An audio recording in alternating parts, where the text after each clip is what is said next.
Say, yesterday we spoke to people back home about the guy BBC interviewed, and they said Yes. the opinions are split at home because most people are of the opinion that he said the truth. He didn't lie. They shouldn't castigate the guy. They shouldn't stone him to the wall. They shouldn't call him Jesus. They shouldn't call him. They should Judas. Sorry, they shouldn't call him Judah. Judas. They shouldn't do anything like that. And other people are saying he's done Nigeria a disservice. He has, but he has. No, okay, wait. They said he told the truth. What truth did he say? Please.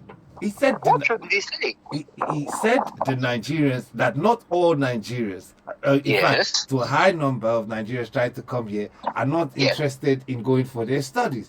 They're interested in relocating, but study offered them a route out of Nigeria.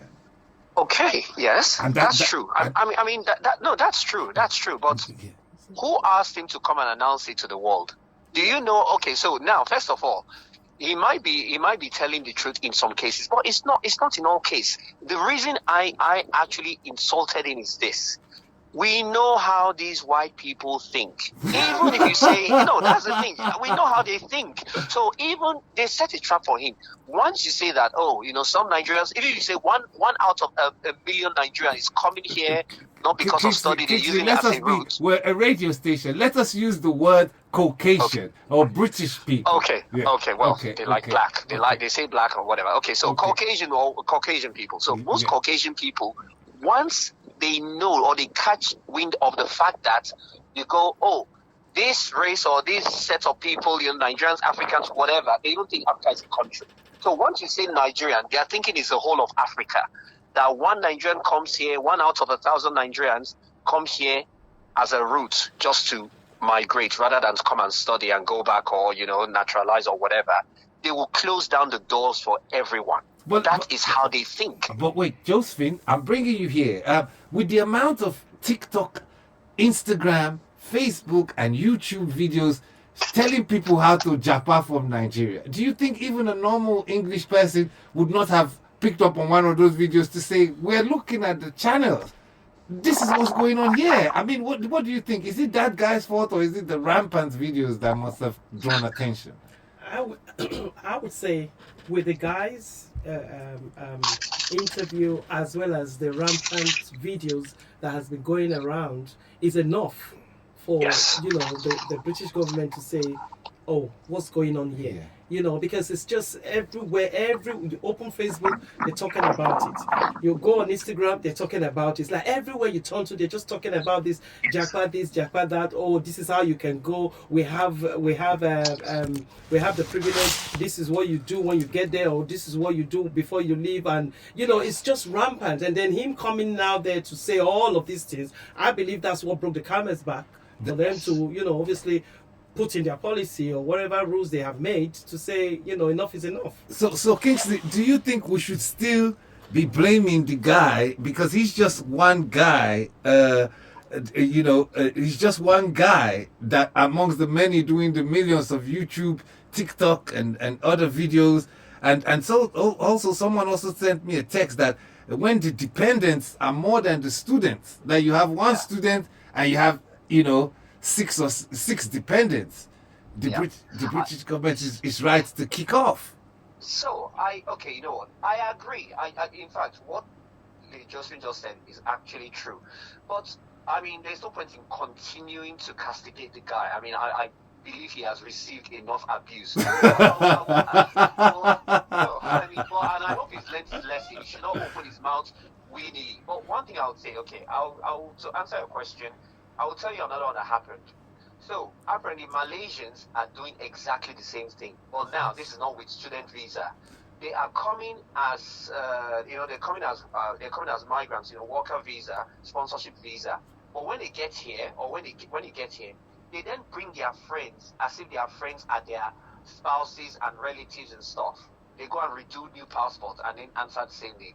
That has also been circulating. Have you heard one Malaysian person come on social media or with the BBC and start saying, well, this is how Malaysians are doing this? I have to say, collectively, as Nigerians, you have just made a point. We have to look at ourselves. It's Japan today that the British government has highlighted. There are other things on the internet that the Nigerians are still saying how to make your way, how to do this, that. All those things need to be shut down. I agree, but for me, I actually take a completely different view, right? And let me tell you why. You're going to laugh. Okay. The British government, any European government, if you ask me, they don't have any right to even start talking about that nonsense of, Africans are migrating to Europe. When they colonized Africa, they all came here willingly. We didn't ask for them to come. Yes. So for me, they should just keep their dirty mouth shut. They don't have any right to even open their mouth to say things like that at all. If the whole of Africa wants to migrate to Europe, good for them. If you want to move back home, good for us. They don't have a right because they haven't even said sorry for all the atrocities they have done, which they are still benefiting from today. That's my take. I like your take. Joseph is laughing. That is the. And I tell them all the time. When Black Lives Matter happened, I went to that Black Lives Matter protest at the time, and I was there at Parliament with several police officers, especially with Dr. Emeka as well. Emeka Okorocha, yes. Yes, exactly. Me and he were standing together, and I told the officers, the white officers, I said, you see the Palace of Westminster. I said, we own every single thing you have here because it was built on black people. And he was looking at me and said, yes, everything you still haven't returned. To Benin. I said, so you guys don't even have a right to open your mouth and talk about migration, first of all. Well, so until we've had our fill, you guys just keep your mouth shut. That's me. That's it. And I think there's a huge totally there's a huge point for that. I just mean you've got any objection, From what Kisley said, he's absolutely right. However, I just believe, my take is, why is it that Nigerians are always playing the victim all the time? Why? Somebody has said that too as well, to say anything. Why do we always play the victim? If you're talking like, okay, if you're saying, okay, what, that's fine. Okay, they owe us this and they owe us the other, and they allow one person to come and study, and then 6 people come. They're about to say something. I mean, they have every right. They have every right to put whatever they want to put in their policy without a doubt, without a question. So Nigerians should just stop this. It's just too much now. Honestly, I would only.